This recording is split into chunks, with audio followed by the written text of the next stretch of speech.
節啦。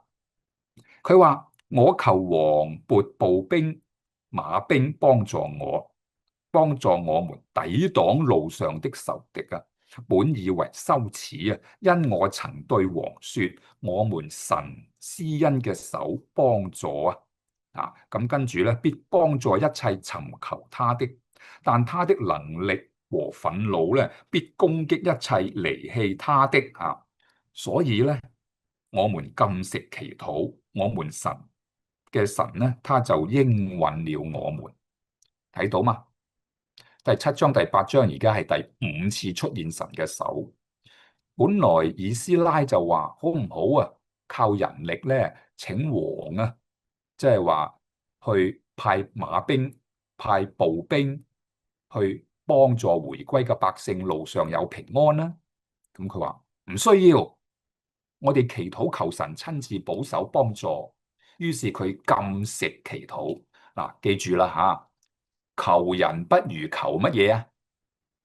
魔鬼話俾你聽，求人不如求己，但係我哋自己能力無多吓。記住，求人不如求神啊！求神點樣求法啊？禁食禱告求神。所以再進一步吓，我讀到第8章嘅31節吓，8章嘅31節，聖經點講呢？正月12日，我們從亞哈雅嘅河邊起行，要往耶路撒冷去。我們神嘅手啊，保佑我們，救我們脫離仇敵和路上埋伏之人的手。有冇睇到啊？呢度係前後對應第7章、第8章吓。我簡單同你分析，總共6次提到神嘅手幫助以斯拉。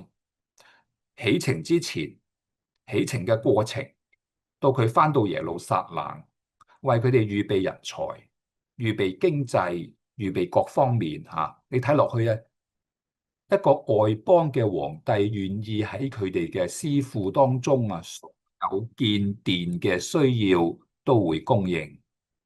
弟兄姊妹，我哋花時間喺神面前祈禱，求神施恩嘅手繼續幫助愛城福音教會，亦都幫助我哋每一個弟兄姊妹。我哋要親自經歷到神嘅信實能夠可以實現喺我哋教會身上，亦都實現喺每一個弟兄姊妹嘅生命當中吓。記住，神嘅手、施恩嘅手、保佑嘅手，從來冇離